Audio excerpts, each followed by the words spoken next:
주일을 지키는 주일입니다. 주님이 말씀하시기를 어린아이와 같지 아니하면 결단코 천국에 들어올 수 없다라고 말씀하셨습니다. 이 말씀은 바로 어린아이의 속성을 의미하는 말씀입니다. 그런데 오늘날 아이들이 정말로 그런가 하는 것입니다. 물론 다 그런 것은 아니지만 오늘날 어린아이들이 주님의 말씀처럼 다 천국을 소유한 마음이었으면 얼마나 좋겠는가. 그런데 그렇지 못한 것도 같습니다. 오늘날 아이들이 어른들의 권위를 인정해 주지 않습니다. 교만한 아이들의 시대가 되었다는 말입니다. 자기 밖에 모르는 천상천하 유아 독존의 시대가 되어버리고 말았습니다. 그래서 아이들이 상전이 되었습니다. 청소년들이 버릇이 없는 것은 사춘기니까 그래도 조금 이해를 해 줄 수가 있습니다. 그런데 만약에 4살, 5살밖에 안 되는 어린아이가 버릇없이 구는 것을 우리가 어떻게 보아야 할 것인가 하는 것입니다. 눈에 보이는 어른의 권위에 순복하지 않은 아이가 과연 보이지 아니하는 하나님의 권위에 순복할 수 있는 아이로 자랄 수 있느냐 하는 거예요. 습관적입니다. 싫어요! 나 짜증나요! 나 안 해요. 그리고는 심지어는 어른이 뭐라고 하면 어이없어 그래요. 초등학교 시험지에요. 선생님이 어떤 부분에서 좋은 모습으로 보여지냐고 하니까 선생님이 성형수술을 했기 때문에 이뻐 보인다고 대답을 했대요. 그리고 사람의 장래에 좋은 그 미래를 살아가기 위해서 어떤 들어주는 보험이 뭐냐 하니까 삼성 카드 보험이라고 그러는데, 그러니까 아이들이 완전히 세상의 일들로 가득 변해버리고 말았습니다. 왜 이렇게 됐는가 하는 거예요. 참 참담한 이야기지만 오늘날 부모님들 때문에 그렇습니다. 부모들이 내 자녀가 너무 사랑스러운 나머지 방자하기 그지없는 교만한 아이들로 만들어버리고 말았다는 사실입니다. 이런 말 저런 말을 해도 그대로 날버려 두어버립니다. 그러다 보니까 그렇게 굳어져 버리게 된 거예요. 아무리 사랑스러운 내 자녀라 할지라도 잘못됨을 가르쳐 줘야 되는데 그냥 내버려 두는 겁니다. 귀엽게 봐주는 겁니다. 좋게 봐주는 겁니다. 잠언서 29장 15절에 채찍과 꾸지람이 지혜를 주거늘 임으로 하게 버려두면 자식은 어미를 욕되게 하느니라는 말씀이 있습니다. 이 말씀은 바로 내 사랑하는 자녀가 아무리 귀엽다 할지라도 행동하는 그대로 내버려 두지 말라는 말씀입니다. 잘못되면 잘못됐다고 가르쳐야 된다는 말씀이에요. 그래도 안 그러면 때려서라도 가르쳐야 된다는 말씀입니다. 그래서 오늘은 자녀주의를 맞이하면서 정말로 사랑하는 내 자녀를 위하여 어떻게 하면 그 말씀을 드리려고 합니다. 첫째는 우리 자녀를요, 하나님의 권위에 순복하는 자녀로 키워야 합니다. 하나님의 권위에 순복하는 자녀는요, 부모의 권위에 순복하게 되어져 있습니다. 우리의 신앙생활이라는 것이 무엇을 의미하느냐면 바로 주님의 권위에 순복하는 것을 가리키는 것이기 때문에 그렇습니다. 그래서 내 자녀가 사랑스럽다면 먼저 내 자녀에게 하나님께 순복하는 교육과 훈련을 시켜야 된다는 말씀이에요. 오늘 본문 75편 3절 말씀을 보십시오. 다 같이 읽습니다. 시작.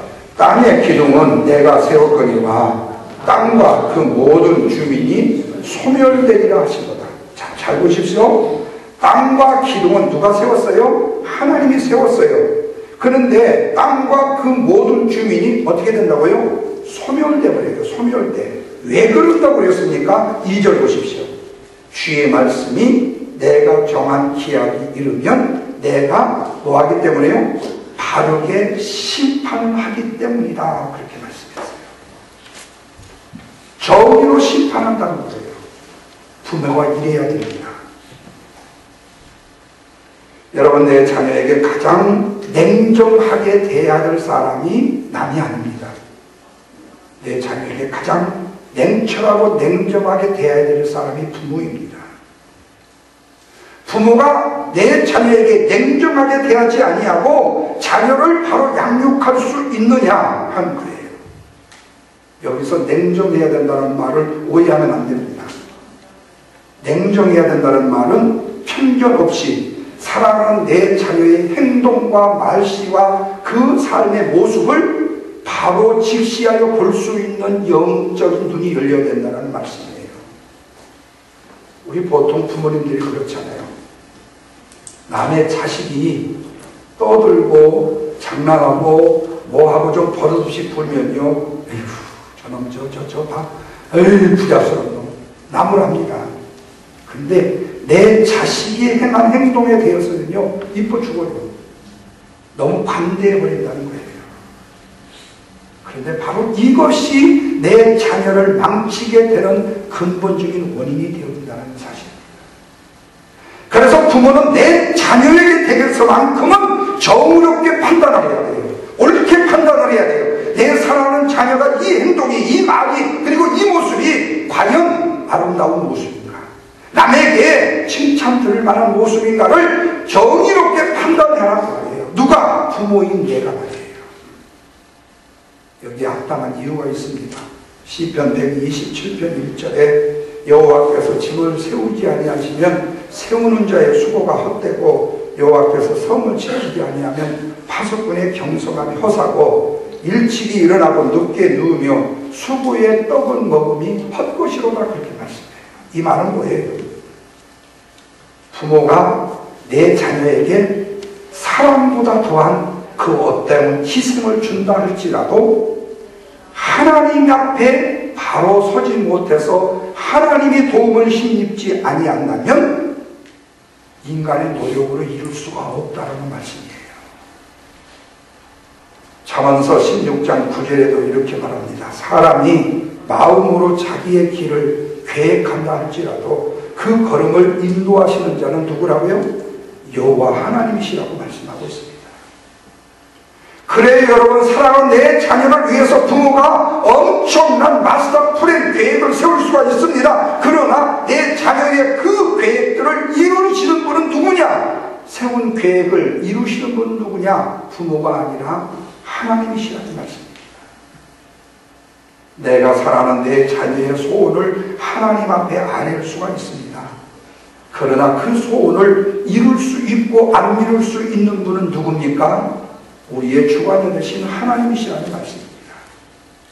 그러므로 내 사랑하는 자녀에게 하나님의 권위에 순복하는 것을 가르치는 것과 신앙생활을 바로 잘 할 수 있도록 가르친다는 것은 내 삶의 최종적인 결정이 하나님께 있다는 사실을 인정하는 것이에요. 그리고 가르치고 배우게 하는 거예요. 왜? 하나님만이 진정한 내 자녀의 재판장이 되시기 때문에 그렇습니다. 오늘날 젊은이들을 보십시오. 조금만 힘들고 조금만 자기 마음에 안 들면요, 죽어버리겠다고 해요. 협박을 합니다. 그런데 세상에 내가 어디 살고 싶다고 사라지고 죽고 싶다고 많이 죽어지게 되겠습니까? 아니잖아요. 그런데 왜 삶에 대해서 자기들이 아직 머리에 피도 안 마른 것들이 내 죽겠다, 살겠다, 죽어버리겠다고 하겠냐 그 말이에요. 그 이유가 있습니다. 평소 자기의 삶에서 권위에 순복할 수 있는 법을 배우며 살지를 못했기 때문에 그렇다는 거예요. 자기의 성질대로 하고 싶은 대로, 자기의 마음 먹는 대로, 자기의 뜻대로 다 되는 삶만 살다 보니까 안 되면 확 죽어버리겠다고 말하는 거예요. 확 죽어버리겠다. 이것은 신앙의 기초라고는 도저히 어디서 찾아볼 수 없을 만한 민둥산이기 때문에 그렇습니다. 그래서 우리가 부모로서 살아가는 내 자녀에게 인생이 네 마음대로 안 되는 거다. 네 뜻대로 되는 게 아니야. 네가 원한다고 즉시에 뚝딱해서 너에게 던져지는 것도 아니고 네가 바란다고 뚝딱 금방 너의 인생 앞에 오는 것이 아니라는 사실을 인정하며 살도록 가르쳐야 된다는 거예요. 안 되는 것도 있어야 된다는 거예요. 할 수 없는 것도 있어야 된다는 거예요. 다 준다고 자식이 잘 되는 것만은 아니라는 얘기입니다. 이것이 바로 그걸 인정하며 사는 것이 주님의 권위의 순복을 인정하며 사는 것이기 때문에 그래요. 그래서 내가 원치 않은 일이 생긴다 할지라도 그 일을 허락하시는 하나님의 권위에 순복하며 살게 되는 것입니다. 이런 자녀를 양육하시기를 주님의 이름으로 축원합니다. 두 번째로는요, 겸손을 신앙의 훈련으로 가르쳐야 돼요. 겸손. 자, 4절 말씀 보십시다. 다 같이요. 내가 오만한 자들에게 오만하게 행하지 말라 하며 악인들에게 뿔을 들지 말라 하였노니 그랬어요. 자, 5절입니다. 다 같이요. 너희 뿔을 높이 들지 말며 교만한 목으로 말하지 말지어다. 왜 주님의 권위에 순복하지 않고 사냐? 이유는 딱 하나예요. 교만해서 그렇다는 거예요. 교만한 사람은 자기가 왕입니다. 교만한 사람은 자기가 하나님입니다. 오늘날 자녀들이 우리들의 집안에서 왕이지 않습니까? 자녀들이 왕입니다. 그러다 보니까 왕된 내 자녀가 부모에게 함부로 말하고 함부로 행동한다는 말씀입니다. 심지어는 폭행까지 합니다. 한국에서 보름 전인가요? 83살 잡순 할머니가요, 53살 먹은 아들한테 폭행을 당했습니다. 아들이 잡혀가서 조서를 오는데요, 그 할머니가 우리 아들이 나 절대 때리지 않았다고 계속 말하는 거예요. 내 아들이 때리지 않았다고. 그런데 이번이 처음이 아니에요. 이전에도 한번 그런 적이 있었어요. 무엇 때문이죠? 겸손을 가르치지 않는 부모의 책임일 수 있습니다. 물론 이것이 다 부모의 책임이라고 말할 수도 없어요. 그러나 부모는 바로 안 되는 것을 가르치고 할 수 없는 것을 가르치고 그 다음에 내 자녀가 자기의 뜻대로 모든 인생이 돌아간다는 것은 최소한도 알게끔 나를 지으신 하나님이 나를 주관하지 아니하면 안 된다라는 권위의 순복과 겸손을 가르쳐야 된다. 여러분, 천국이 어디입니까? 주님이 다스리는 세계가 천국입니다. 천국에서 누가 주인입니까? 누가 왕입니까? 주님이 왕이십니다. 천국에서는 주님께서 모든 것을 통치하십니다. 그렇기 때문에 우리가 이 땅에서 주님의 권위에 순복하게 되어지면 이 땅이 뭐가 되는 거예요? 천국이 임할 뿐만 아니라 천국의 빛과 영광이 경험되게 되어줄 수 있다는 말씀이에요. 이것이 바로 우리의 가정에서도 이루어질 수 있다는 얘기입니다. 그래서 겸손을 가르치는 거예요. 그러면 겸손이 뭡니까? 겸손은요, 내 자신을 오직 하나님 앞에만 굴복시키는 게 겸손이에요. 세상에 어떻게 굴려고 말하는 게 아니에요. 오직 하나님 앞에 내 자신을 굴복시키는 거. 이 굴복의 훈련을 부모님들이 자녀들에게 훈련을 시키는 거예요. 이것이 바로 부모가 자녀들에게 할 수 있는 부모의 절대적인 삶인 것입니다. 뿐만 아니라 겸손이라는 것은 사람들이 나에 대해서 뭐라고 한다 할지라도 내에 대한 어떤 행동을 내가 볼 수 있다 할지라도 그것을 생각하지 않고 그 모든 것은 하나님의 뜻에 맡기는 것이 바로 겸손이라는 거예요. 내가 심판하고 내가 판단하고 내가 정죄하지 말라는 거예요. 세상에 교회 비판하는 사람들 많지요. 교회들을 비판하고 성도를 비판하고 목회자를 비판하는 사람들 많지요. 솔직히 드리고 싶은 이 얘기는 너나 잘하세요. 너나 잘하시면요, 다른 사람들 나아져요. 다른 사람이 나빠서가 아니라 바로 당신이 나쁘기 때문이에요. 당신이 바로 되면 세상은 좋아져요. 그런데 겸손하라고 하니까요, 겸손을 굴욕으로 생각하는 사람이 있습니다. 아닙니다. 주님은 겸손히 자신을 낮추는 사람을 하나님의 나라에서 가장 존귀한 자리를 차지하는 사람이라고 말씀해 주고 있습니다. 여러분, 우리 예수님은 신성과 인성을 가지셨고 그 신성을 가지셨지만은 가장 낮은 자리에 계셨습니다. 그래서 요한복음 5장 30절에 보면 유명한 말씀이에요. 내가 아무것도 스스로 할 수 없노라, 그렇게 말씀해요. 신성과 인성의 능력을 가지신 예수님이셨지만 단 한 가지의 행동조차도 당신의 힘으로 하지 않았다는 거예요. 당신 삶의 33년 평생 동안 당신의 뜻대로 어떤 것도 하지 않았다는 말씀입니다. 여러분, 오늘날 교회 안에 사건 사고가 왜 많습니까? 교회가 하나님의 자녀들에게 겸손을 가르치지 않았기 때문입니다. 그래서 자아가 스스로 커져버린 거예요.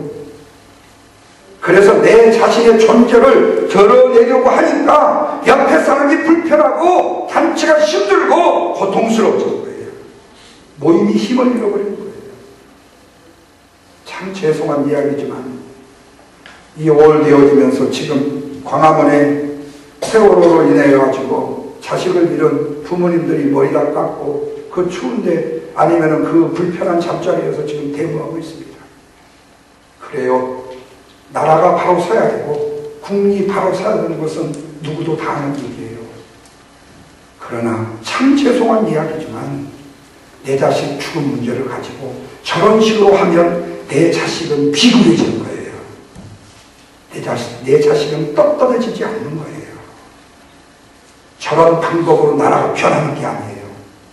대통령을 끌어내린다고 나라가 바로 서는 게 아니에요. 정부를 비난한다고 내가 진짜 선진국가에 사는 게 아니에요. 바로 그런 행동을 고치는 부모가 되어야 나라가 선진국이 되어지는 거예요.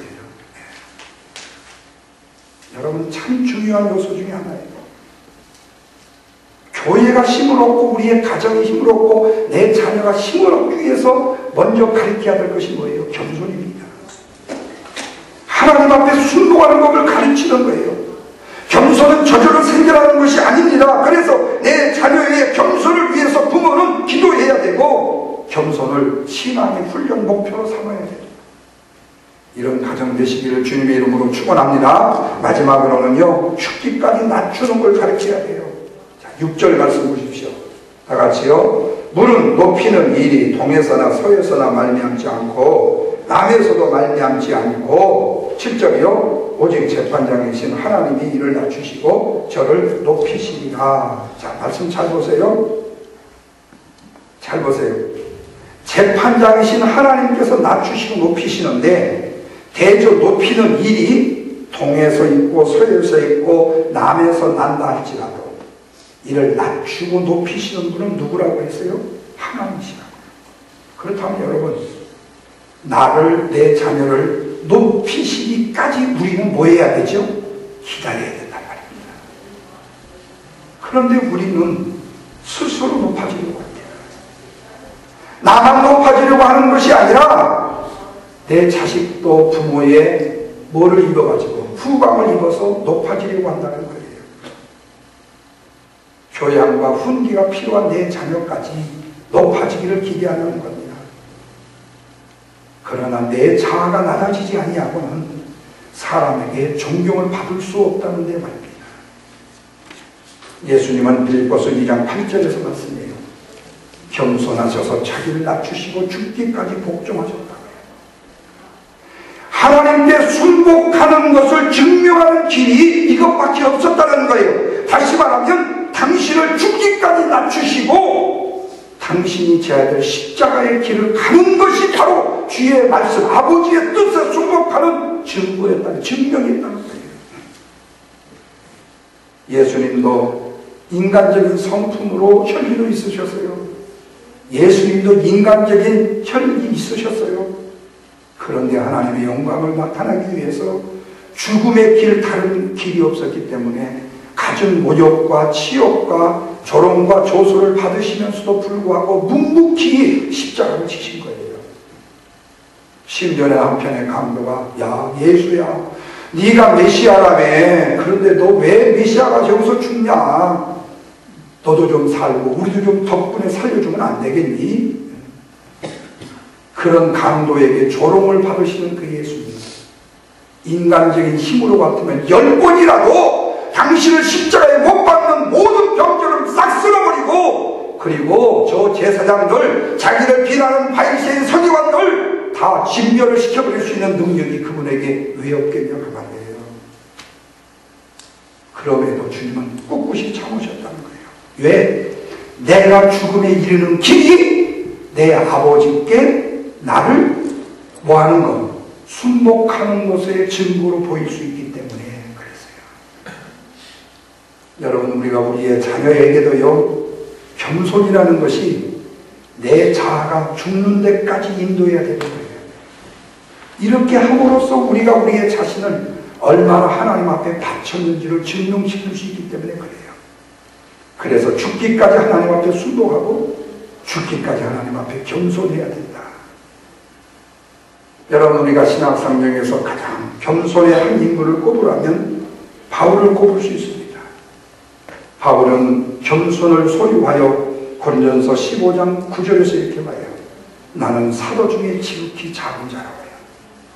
에베소 3장 8절에서는 나는 모든 성도 중에 지극히 작은 자, 더 작은 자라고 말합니다.